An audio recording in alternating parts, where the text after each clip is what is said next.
Okay, on to walnuts here. I'm kind of tired today, so I'm not even doing tomatoes. But I feel like I'm making some kind of witch's brew in here. Seriously. There is some black walnuts just sitting in water. This is just the first batch of husks that I did. I don't have time to cook it yet. Alright, that's going to require a little more attention. And these things, they mold very, very quickly. So before you have it mold, it's better to soak and let it seep. So that's what I'm doing. Instead of cooking and seeping, I'm just seeping, and then I'll cook just to kill off any bacteria that may have manifested itself. And then you bring it down to concentrate the color, right? But as you can see, not even really losing its color. And that's because these things need to be in the air to oxidize. Turn black. This one here, last night, it was starting to mold. I opened it up. This was just husks that I just did. That was the last batch I did. I did by hand, right? And I could opened up the can and I could see it was already starting, so I just threw some water in there last night, and I don't feel like cooking this stuff. I have videos I have to convert over on the old computer, so I'm going to sit there and just focus on that for a bit and try and rest. I'm getting rheumatism or arthritis or something in my hands, and I'm going through my body here, working all the time, working. So anyway, you can see. So I'm going to throw about a cup of vinegar in here to prevent bacteria growth. Same thing on this side. Right? Because when I cook it, versus using rubbing alcohol, or alcohol, like, just that you buy, right? 99% alcohol as a antiseptic. Because some people cook this stuff, bring it to the concentration that they want, and then they add the alcohol in, the rubbing alcohol, or some people have used, I guess, vodka, 100% vodka, I don't know. Well, that's some real moonshine there, right? Just so that it, it doesn't mold. And this stuff because Leonardo da Vinci used black walnut for his writings and whatnot. And Rembrandt, there's an art gallery in the States somewhere that has those articles there. So when preserved, it can be a very valuable commodity, and it seems to last a long time. So some people use vinegar. In what percentage, I'm not sure yet. I didn't really come across that much information on it, other than people have used vinegar. They put vinegar in it after the fact just to prevent any kind of mold growth. And other people use alcohol or vodka to use that as a means to stabilize the solution, I suppose. Right? I'm not a chemist here. So anyway, as we can see, the green is not oxidizing.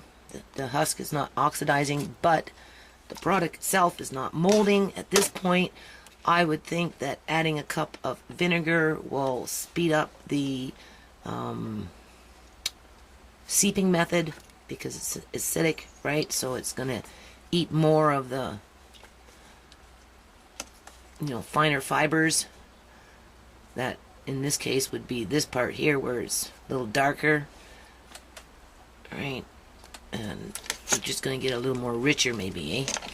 And then when you're ready to cook it, you're not going to explode because there's no alcohol in it. There's nothing there to catch on fire. It's just vinegar, right? So it's a little different. And it might even help with the putrid smell. It's hard to say. Same thing with this side. This side a little more grimy. It's a different color if you notice, right? But then these husks were really bad. These ones were, I was husking them green. And then before I cook it, what I might do a day or two before, and because it'll be sitting in vinegar, when I comes closer to cooking it in another, hopefully the next few days, right? you know, I want to be piling up too many buckets. What I'll do is I'll take out the husks, strain them, maybe a night or two beforehand, before cooking them. I'll let them sit here soak for another couple more days. When it comes time to cook, then I'm going to strain it, and then I'm going to let these sit out for a couple of days when I know that this is the day I'm going to do it, so that they can have a chance to oxidize. Now, whether they'll oxidize after sitting in vinegar, I don't know. We'll have to wait and see what happens, right?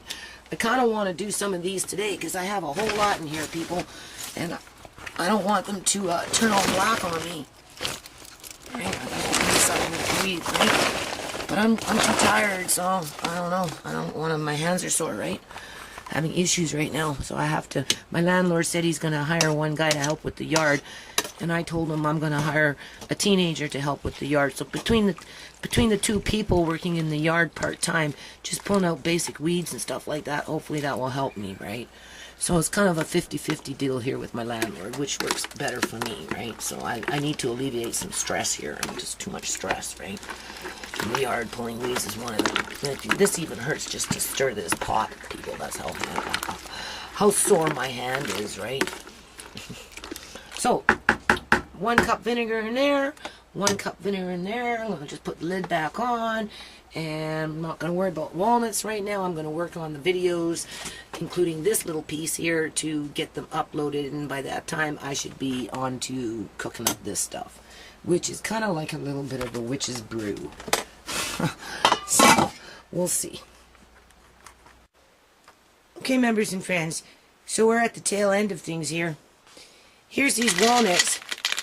I think what I'm going to do, because I had one here on the table drying, and a little air drying seems to do perfectly fine, and I don't want these to get bad if they're good inside. You can see there again. It must be the way I'm washing them. Oops.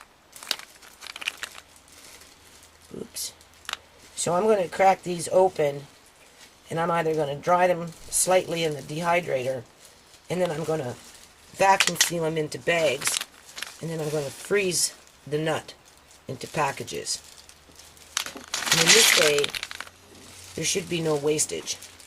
And I got a fairly long storage period. So I'm going to work on that. I still have lots to husk, but I don't know, I'm having a real problem with my hands these days.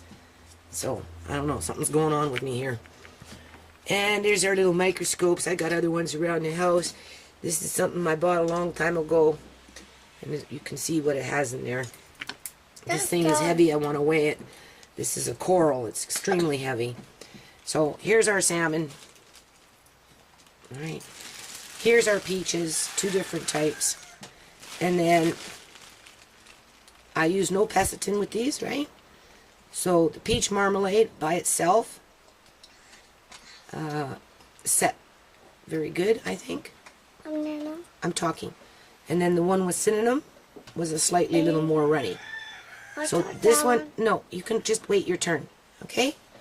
Here we got blackberry plum jam. That's right. But this one's a little runny because this is the one with only 14 cups of sugar when it should have had maybe 22 or more. So I put sauce on the jar. Just like over here, I put 100 minutes to show that it was processed at 100 minutes. But even if it wasn't in 110, you should boil these for 10 minutes before you eat them. It's recommended in the majority of the books that I read, just on the safe side, to kill off any botulism, because botulism will breed in contained environments that are not exposed to the air. And I think it's an ounce or a tablespoon. Either a tablespoon or an ounce of botulism can kill off 100,000 people. That's what I read. I'm gonna start that one. And then we've got pear Jam. Plum pear jam. This one's set. The plum jam set. The peach marmalade. What do we got here? Set. That was the last batch I've made so far. This one here these pears came from the pear tree in the back. That's the video that I actually accidentally deleted. And anyway, they were kind of damaged, right? But I only cut off a few little teeny weeny pieces. Next time, I'm not even going to waste my time with it. But for some reason, if this jam is contaminated because of those pears, because the tree is not doing very well, right? And the pears are picking up something from the branches because it's not being pruned properly, not being looked after properly. So the fruit this year was quite, damaged. I can chuck these jars out in the event of, but I didn't, I put only the good piece of the flesh, and it was like, it only equaled to the amount of maybe one pear, two if I was lucky in terms like of an actual size, not even that much. So, but I put it there just for that reason. In the event of, the pear itself was no good, right? Because, the fruit in the tree is damaged. Because they say, it's best to use ripe fruit or fruit coming into its ripeness. Like with plums, you can use plums that are not completely ripe. And what will happen is your jam will just be a little more tart, that's all. Right? Because, you don't want to do it when it's real ripe, because then it's, it gets mushy. It tastes bruised, eh? The pear itself was not bruised, but maybe, the pieces I put in were not bruised, but maybe some of the pear around it, before I cut into it, was bruised or damaged. Because the tree is being neglected. So there we are. That's what we're at right now. This is the second batch that has to go downstairs. Still haven't done the tomatoes. So I don't know. We'll see. Maybe in the next day or so. Okay, members and friends, I'm on my porch here and I'm getting a lot of glare. So what you see, I see probably only a third of it. So these are the elements. I bought two, you can see, right? Probably got it at 30% off. Value Village, love the store. This one I don't remember. I'm a stickler for tags. I always like to take off tags. But obviously I haven't done this one yet. But if you notice, you can say, why are you buying multiples? Why do you have to have doubles? Sometimes, there's too many doubles. Well, I didn't purposely buy multiples here other than to have access to two of these if I needed it. But now that I've done it, I'm actually quite glad that I did that, because if you look at this burner compared to this burner, this one's bigger. So in light of what I'm doing, plus I can do two separate batches, because this stuff is starting to pile up here, members and friends. This is the vinegar with the walnut husks. This is the vinegar with the walnut husks. And these ones have just been sitting in water. Right? So I'm going to strain them today. And I'm going to start boiling them down. As I make more. Because I have to husk these. I have to husk these. I'll be lucky to get one tray done. But I have to. Because, you want to get them when they're green, preferably.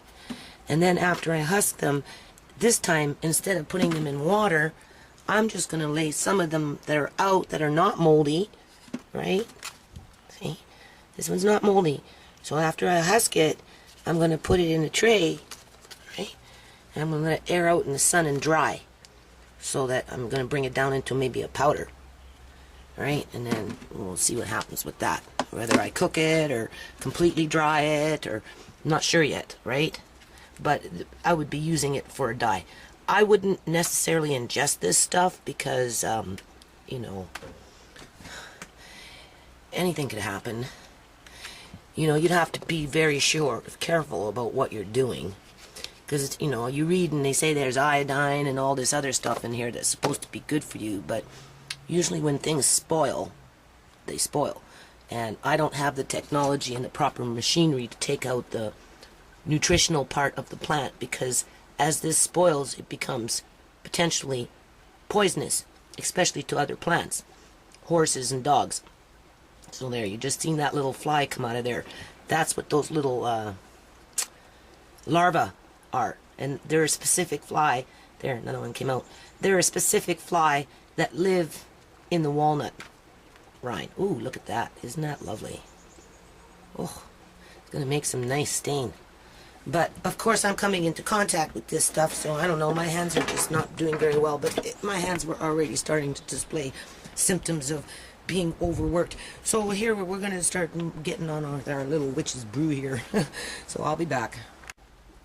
And oh yes, before we go too far, I always like to check in with this thing here, right? Because all in all, for the amount of time it's been sitting here, it's doing actually very well. I'm always thinking when I come to it, there's going to be a day when I see something move. And I'll be, we have life! Members and friends, there's life in here somewhere. We just haven't found it yet. But if you look, it's pretty clean. I don't know if this doesn't look like it's living. It looks like it's starting to biodegrade. This white one down here, maybe when they turn white, they just don't live anymore. You know, is green the sign of life and white the sign of death? Or is the plant going through a metamorphosis stage to adjust to its environment? You know, this one here, I just think this one maybe didn't make it. This one I'm still a little suspicious about. You know, because I don't know about kelp and seaweed and all this stuff. But look how nice and clean that is. Why the rock is damp? I don't know. Why would the rock be damp, members and friends? It should be dry. It's not in the water. Condensation with the net, maybe? Anyway, just touching base with our little ocean pond. Okay, so I'm allergic to hornets now. And they're like flying all over the place in here. Anyway, I just wanted to mention that I've never done anything like this before. Oh, this bee is flying around me. Well, it's not a bee, it's a hornet. Let's get that straight. And anyway, as you can see, I'm scooping it out. I'm straining it. Right. Getting it ready for the pot.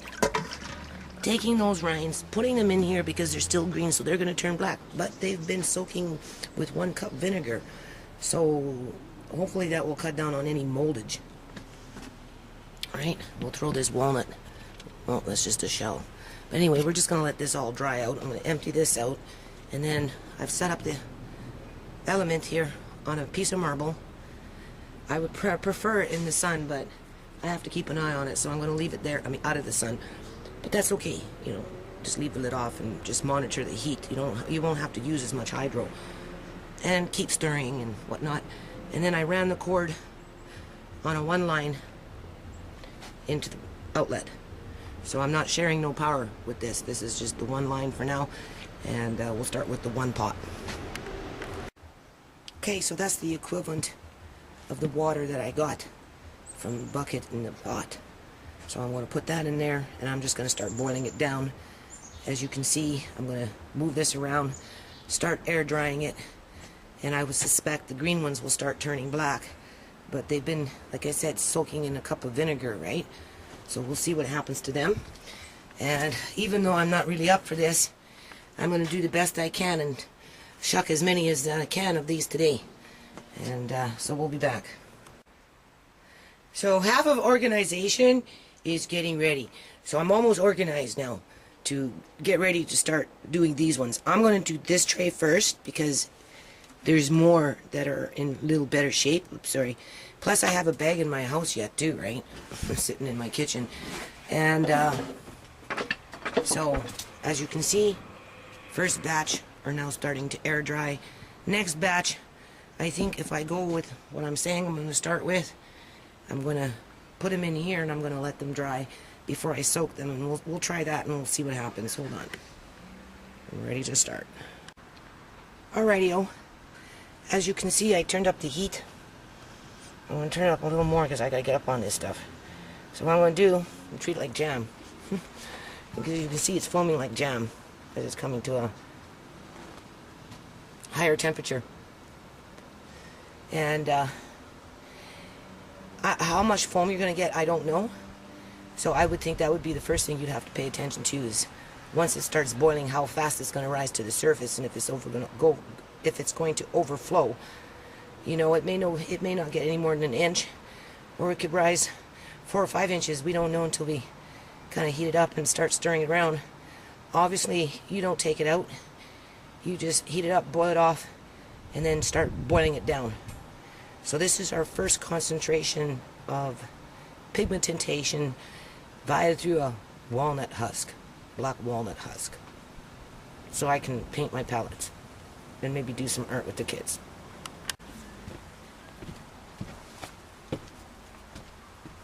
Okay, I think you can see me. I'm talking. I'm making a video. Yeah. So I managed to find myself a pair of gloves. My skin has started to peel, people. It's peeling off. Obviously, I wasn't using gloves, and then when I did, they weren't thick enough. And so anyway, I have these ones. So I'm going to try these ones today. Because, again, you know, my hands have been going on me because I'm always using them, and I'm always, you know. But, so having a bunch of this toxic stuff absorbing into my skin might not be a good thing, so I'm going to attempt to wear gloves today. Although my fingers aren't as nimble, you know, I prefer no gloves, right? But anyway, as it's heating up over here, I have a bright idea, because we're learning together here, okay? Like I said, I've never done this before, but this is the one here on that big long tray. What I'm going to do is I'm going to take the walnut, I'm going to take the bucket, and since it was juicing out on my hand, before I start shucking them, or husking them, I'm going to try and squeeze out some of this juice first, which is not good for my hand, people. Tomorrow morning I'll wake up, and as a matter of fact, this is so ripe right now that I'm getting the whole walnut. But I'm going to take this and I'm going to strain this, and then I'm going to add it to the solution that I already have cooking. Right now I'm just bringing that one to a boil, and then once it's boiling I'm going to stir it down for a bit, and then I'm going to simmer it, and then I'm going to add whatever I've gotten over the next couple hours into that, bring it back up to a boil, turn it back down, and simmer it, right? So these are dripping off. You can see, right? Now could you imagine me not wearing gloves? And I'm stubborn like that, members and friends. If I'm determined to do something and I don't got gloves, and that's the only thing that's preventing me from doing what I need to do, I'll do it without the gloves. But like I said, I managed to find some today. So I'm going to take all this, and then versus putting this stuff in the water, what I'm going to do is I'm just going to strain it, take the juice, put it into the pot as it's, you know, whatever, and then take these things. I'm not going to rinse them off, nothing, because I'm not putting any moldy ones in here. I'm being selective about which ones I'm doing, right? And I'm just going to immediately start air drying it on racks to get it ready to boil, depending on how dry it becomes. Because the drier it becomes, the longer you can keep it in storage until you need it, right? So I just wanted to kind of point that out. So I have to go check this water. Hold on. I'll just turn this off and come back and talk to you later.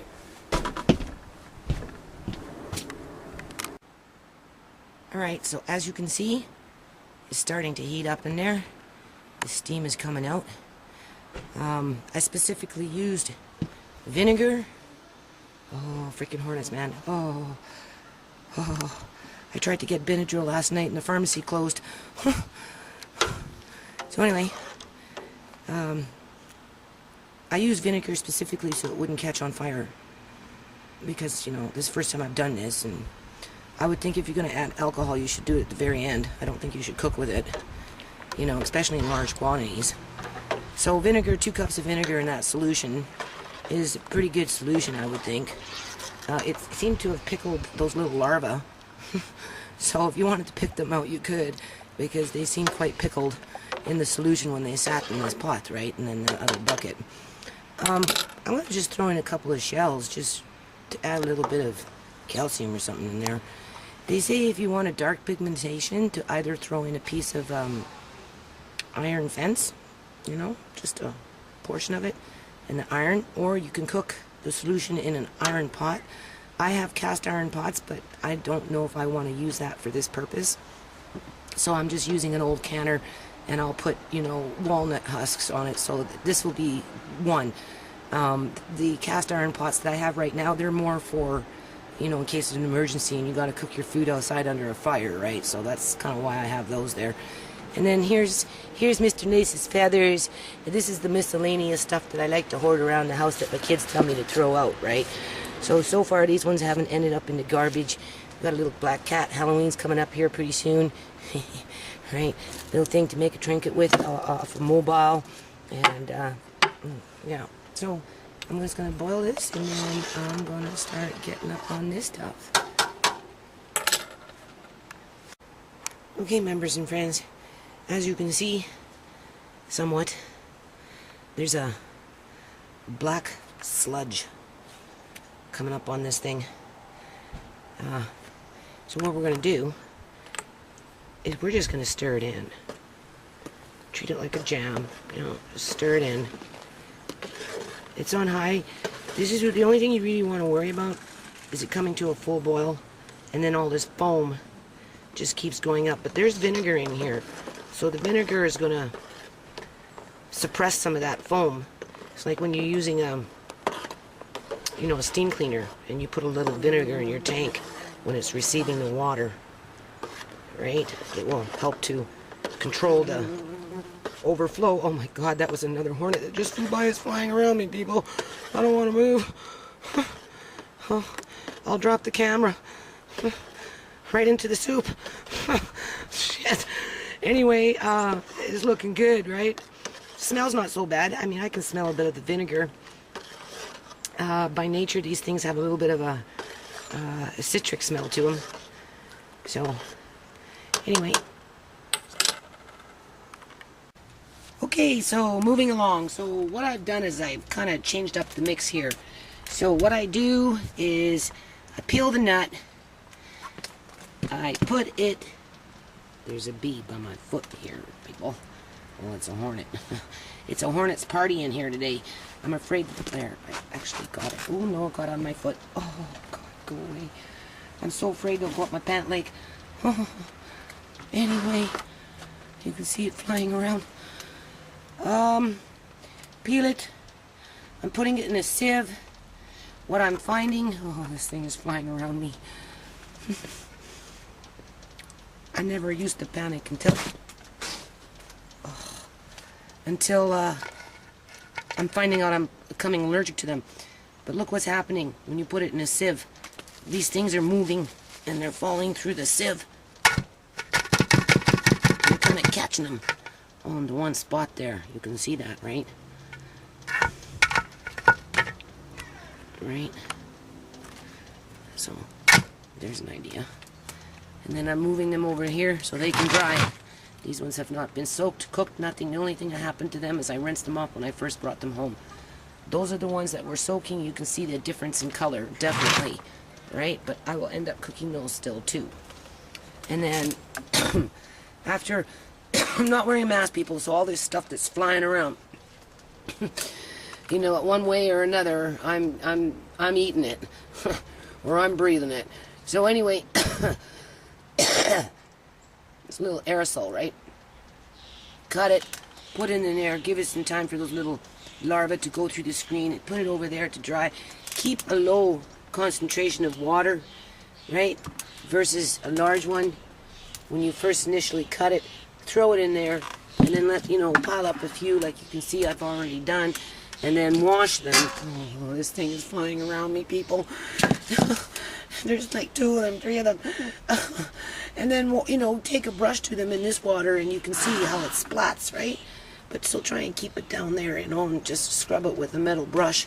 You can see what's happened is it ends up taking out all the bristles, right? But either or, it will splash. And then take your hand after, push it all down, and then take this little bit of liquid here, which is a lot more concentrated, and put it into your pot. And then take what you briefly washed, put them in here, right? And if you want to touch them up a little bit, you can before you put them in there, right? And you separate the ones that float to the ones that don't float. In the meantime, this thing is going down. You can see it's gone down a bit. And hold on. So I'll just take that little bit of liquid, and then I'm going to put it in here and boil it down, and I'm going to start another little batch. Right? Can you see that? That I'm going to take and I'm going to put in the pot here, and then I'm going to continue boiling down. So this is just going to get more pigment. That's what's going to happen. And then after that's done, we'll cool this, and then maybe tomorrow, depending on the weather, we'll start another batch, and we'll boil up those things and see what we get for a second batch as a base. Okay, members and friends, now it's dark.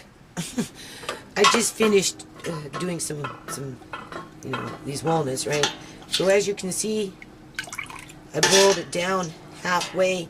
I had a little bit of that liquid as I was cleaning the other ones.